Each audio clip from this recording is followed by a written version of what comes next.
Pathian thu thiang lim ilo ngai thlang Genesis bung thum chang som ni le pakhat tin lalpa Pathian chuan Adamatan le anupuitan chuan savun kor fual te asiam saka ahak tir ta a athukan chiarte lalpan malmi som sakro se amen kan Thupui tan chuan Krista chu kan Felna ti ani don ani Krista chu kan Felna thu thlung hlui huna Adam le vi ten Pathian thu oi lova thei an ei chi khan Pathianin a hlia khu na alo hlia khu na chu hli anita chuti chuan saruak anni ti anin hriata an zak ema chuti chuan theipui na khorin chu saruak hlia khu na turin anin buat saya an siamani nima se chu theipui na chuan rai a dai lova chuwang chuan Isu Krista chuan a khongai ema ama chu an Felna ni donani ti entir nan savun kor fual asiam saka ahak dirani Adam Levi tatana Krista chuan Felna ni ti akria theina turin Isu chuan savun kor fual alo siam sakani chu Tirko Polan Timothy le katon pakana bung ni chang som police som panga khan alo soya Adam chu bumi na omlawa mei chero chu bumi na oma bo chie na chu na tluta ani ati bo chie na chu na tluta atia chu ti chuana sai chun zoma nima sela rin na le mangai na le thiang him na nein rilufel tak nena a om fo chuan farin awangin chandamin a omangati Pathian ming fainom ro se Adam Levi te po khan rilufel tak rin nanen thiang lim nanen rilufel tak puwa an om fo chuan Isu Krista farin awangin chandaman an om dona Isu Krista chu an Felna ni ti chu chiang takmen kan mu thei ta ni Pathian ming fainom ro se Adam Levi te tan po Isu Krista chu an Felna ani ti kha Bible Genesis a khan kan mu thei ni savun kor fual asiam sakha Krista chu an Felna ani chiang emata lang tu ani Jeremiah bung som thum le pathum chang som poruka chuan chung nia te chuan Juda chu chan him tu awmanga Jerusalem chu him takin awmang tin a ming putur chu hei hian yang lalpa chu kan Felna ti hi Isu Krista chu kan Felna ni Israel fati tana po an Felna ni ti chiang emin milotar lan sak ani Exodus bung som le pani kan en chuan chang som ni le pakhata ti hian Mosian Israel upate ho nena thu asoya chung tinin beram no te talsela chu beram no chu kal len na tura tal turani chu beram no thisen chu kongkhara te kongkhar chunga te inta turani ati ai kuptaram chu san ani don khan Pathianin ai kuptarama khan fau zong chulkeu masato phot chu fatir ti hlum ran thlengin fatir ti hlum tur thu ahrilani chuta chan himani theina tu le hum himan om theina turin an Felna mi fela puan an nia ti hlum tu van tir kauten zanlaya in tin an fana kal len ani theina turin beram no thi sen chu an kongkhara an kong kabianga an ta dani chutianga kongkhara ta reng in chu ti hlum tu van tir kau chon alo kal len zela hum himin chan himin an omani Pathian ming fainom ro se chu chuan chu beram no thisen chuan enge entir Isu Krista Calvary thi sen chuak tur chu lo entir ni chu hallelujah afan ro pui tak em mo Krista kan Felna ni sia chu chiang tak main Mawia huna ai kupta raman chu san don khan he thu hi lalpan alo zir tir ane chuti chuan eng tin nge alo hril le ti chuan zanlaya chuan vantir kau te chuan kal dona khovar ma lo chu in chu san tur ane lo ati ane chumin chunga om zong zong chu hum him chan him ani don ani tikha alo zir tir ani Isu Krista kan tlung lu phot chuan Isu Krista thi sena silfai zolo eng ma om lawa Isu Krista na min silfai wang chuan Krista chu kan Felna ni hallelujah Isu Krista kan Felna ni ti chiang em main min lo zir tir ni ti hi kan ta lang le du bokani ole Genesis bungsom nile pasari kan en chuan Genesis bungsom nile pasaria chang som ni pania khan isakate pa fa kan mua isaka chuan afa u esawa hena hei katar to sia malka som thaina tur chain chome min siam sakla malka somang cheti in esawa hena chuan thu a helani isaka hi amit athim to amitin khuwa mu thei to lawani atar to em maya chuti chuan esawa mal som tur chuan a hin buat sayene chu Rebecca chuan lo hria in Jacob nena kafapa lahote ipa in I u mal asom dona fangin kel no patni valala ipa du zong takin kasia mga ipa mal som na vadong turin vakalang che ti in ahrilani chuti chuan Jacob chuan anu nena chuan e khai mal som na dong lovin kapa an chia ka dong song angasin ka unen kanin thau ro puisia ka u chu mi mul ania mul nga tak mai ania ke ro chu mi mam chi kanisia kapan khuwa mu thei to lo ma se min dapanga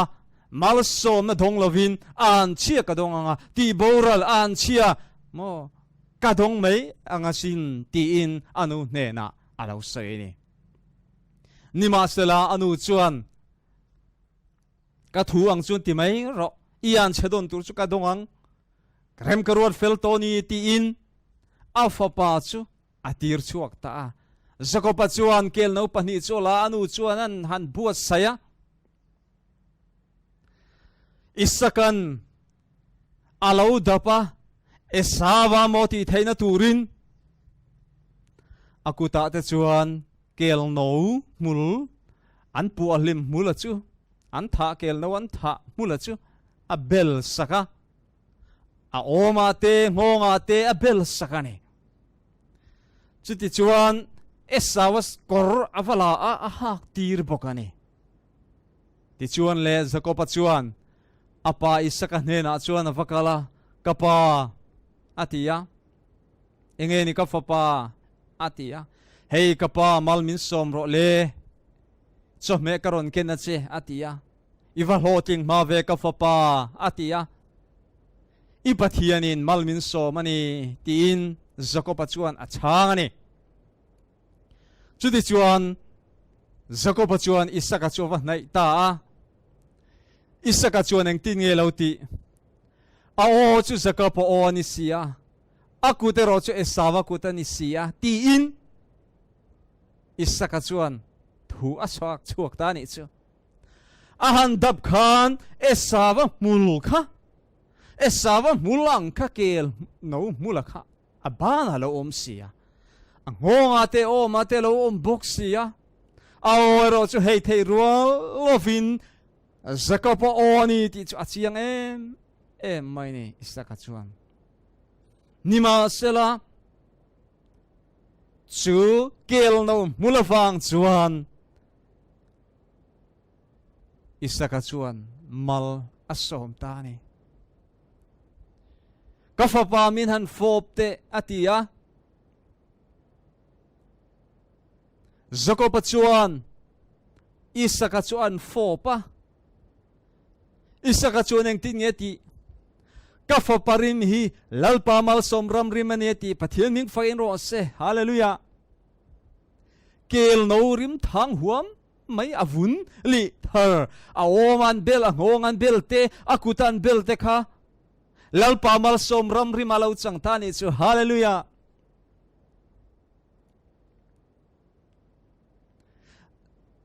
Jacob o nima se ao chu Jacob o nima se kel mulle esawa kor awang khan mi fela puan ala ni ta mal som na dong ta ni an chia don na tura khan mal som alo dong ta hlo mai ni chu nang le ke po chu tiang chia chuan fa pa Isu Krista thi na ring tu kan nia Isu Krista kan in tuklu che hian mi fela puan kan ni chu hallelujah mi sual mitling lo tak ma ni la lalpan mi fela mi lo puang ni chu faro pui tak em pathian ning fainam ro se Jacob khan ani thau thau chuan kapa khan eng ma mu thei chuang lova ti nama a u kor hadu lovin a u mul ang in beldu lo ta sela khatikana mani nang ang khan Isaka ka ma chon ta sela apa an chi khadong nge yang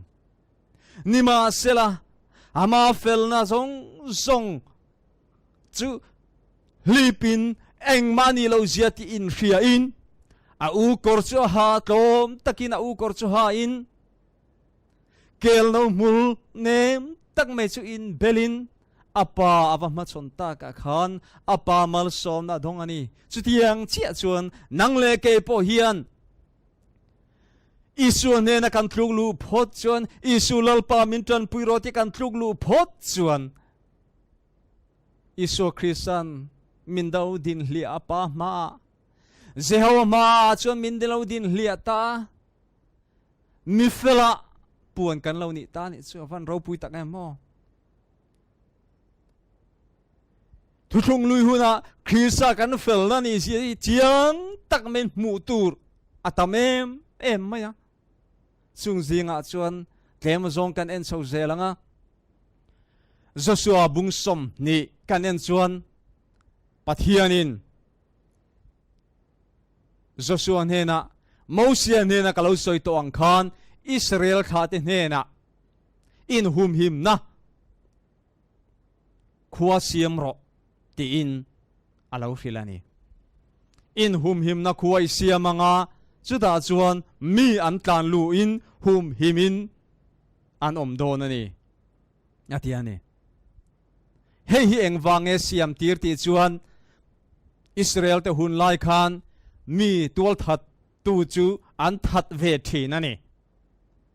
nima sela khelawa wanga mi that pal om thei ania mi in thing alo kita chu thing zar chuan mi alo volum lo maya amo thing zar tha ka chu thing zar thak chu arin lo tak maya perin mi pakhat alo del hlum lo mai lo volum lo maya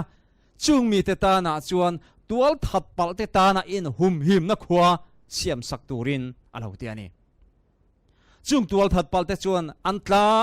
nanga in hum him na khuwa chuan an valu tanga chumi khuwa lu to ta reng chu tu ma tha thian ani lo tu man an thot thei lo lal ber pon a tha thei lo ani ti kha alo soi ni chumi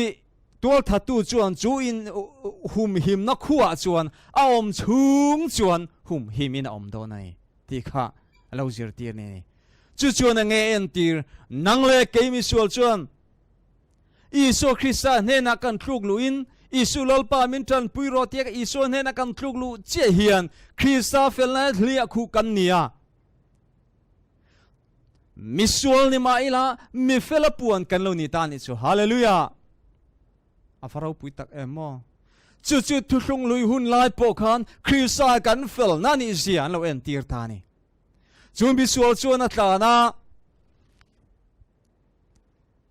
tual that pa ni ma sela helaya mi lo that ma sela misual tual that pa lo ni ma se zu in hum him na khuwa atlan avatlan lu man phot chuan mi fela puan lo nia chu khuwa mi te chuan mi fela an lo poma engtin ma chunga khan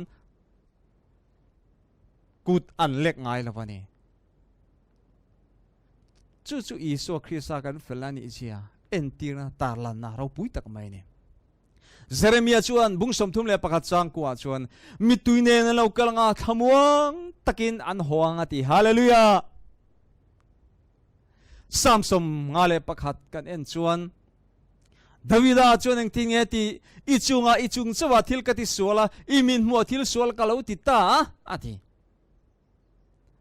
ine na tamin pai bo sula I kharau thiang lim hi min lak sak suang che ti ani chu pathian ming fainom ro se Davida khan minu ui rea tuala thata ain sire mema poiti em maya mituinen pathian ma akuna ichunga lalpa ichunga thilka ti sualani ti in trap zoi soin thupa achoya ngai dam adilani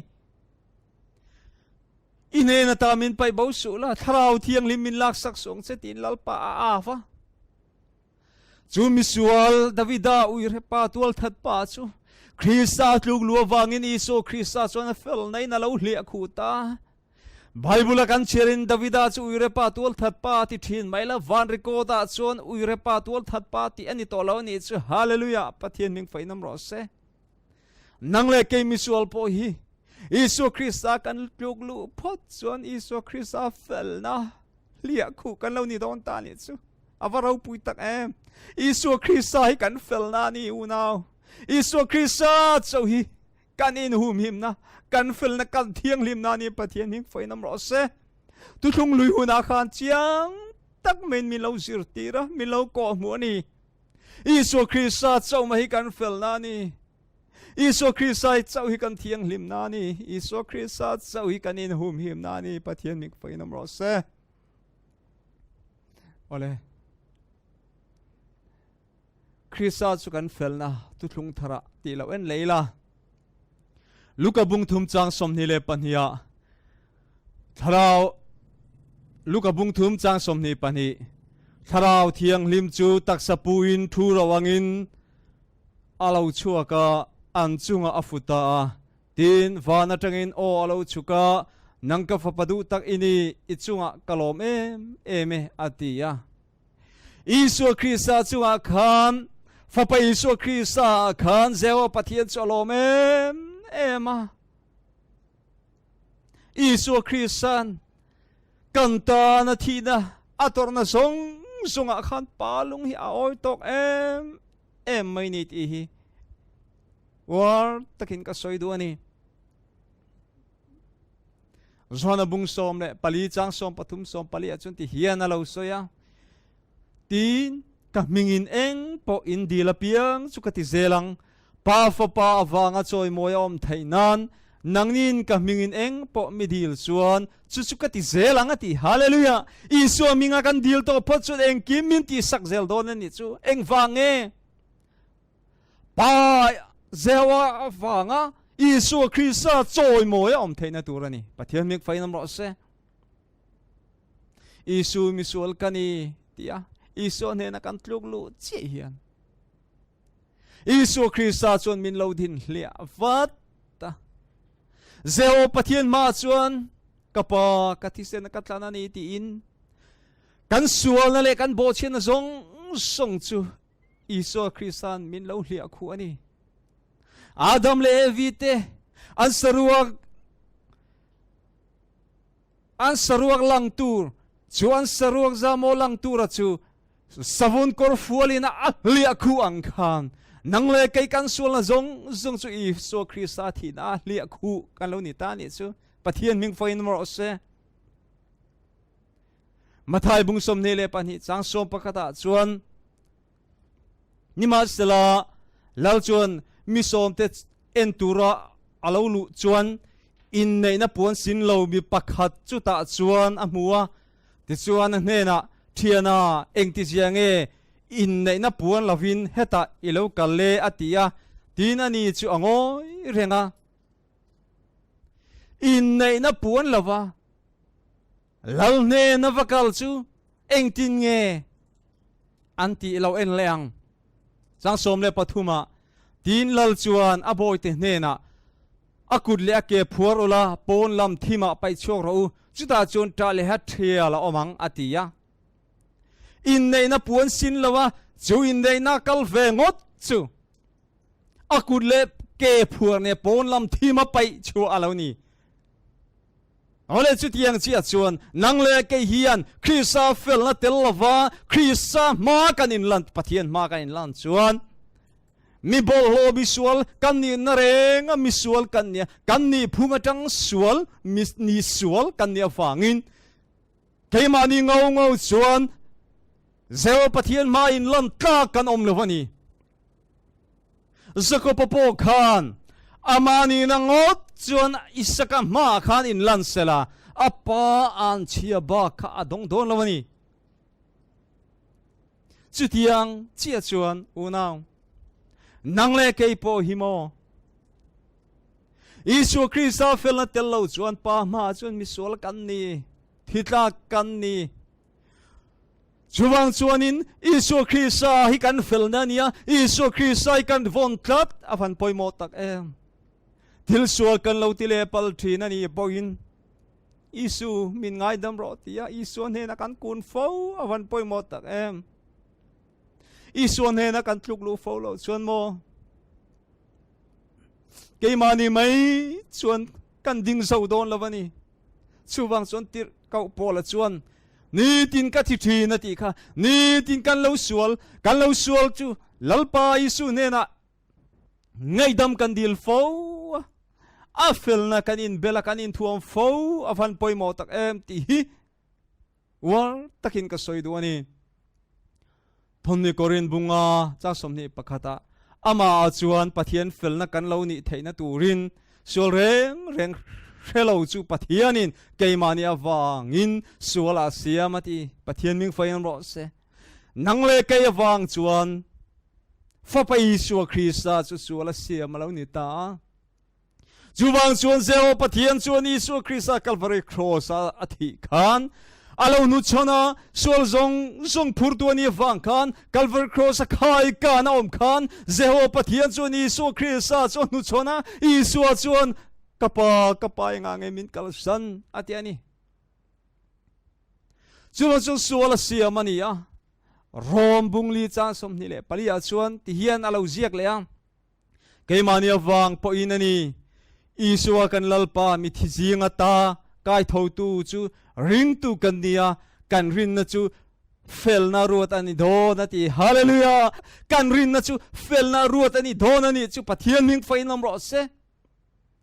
มีเฟลปมมีเฟลเชียร์กันอยู่ที่นั่นตัวส่วนอิสุคริสต์กันอินงาอิสุคริสต์เนี่ยนะทุบพัดโซยอินงาโตมตะกันอันเห็นกันปันฟ้าปอยโมสกุปปกันอินงาโตมตะกินันุติอังคานออกมาเกลนมูลจูอนุนาบานาอตอนสักมอลออกมาแต่เบลสักมอลจูเฟลนานี่จูไม่จูอามาลสมดนนั่นแหละอาเฟลนานี่จูปะเทียนมิงไฟนั่นรอเสจูวันจูนั่งเล่เกยปนอินไงตมตั้งเมอิสัวบุรักันกัลชวนอิสัวคริสไซกันเฟลนานี่ติเจียงตักไม่มีเราเสียตีระนี่โซนบุงสมสังกัวเกยกงคาร์จูกันนี่ตูโปเกมาลุจวนหุมหิมินเอามังอาลุตินาชัวกังไอตูระมุบกังอาวารูปุยตะเอมปะเทียนมิงไฟนันบอสเซอินหุมหิมนาอิสุคริสตานีหิมตะกันลุชัวเทนตูรจูอิสุคริสตานีอิสุคริสตากันอมอฟันปอยมอตะเอมชูวังจวนอิสุคริสตากันอมเทนตูรินกันนี้ตินนุนะอิสุเนน kan len du na poi mo them na churon kalve thin ma se chu them na chu Isua Felna kan lia khu tir zel kan ne zel van poi mo tak em tir ko te bung ni cha som ne pakata tin heti hi ni anga tu polal pa ming lama piang chu an himang ati e ati kha alo ti ani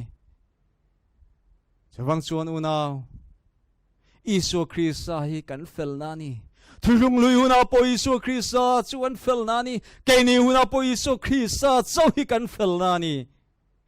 Isu Krista kan Felna chu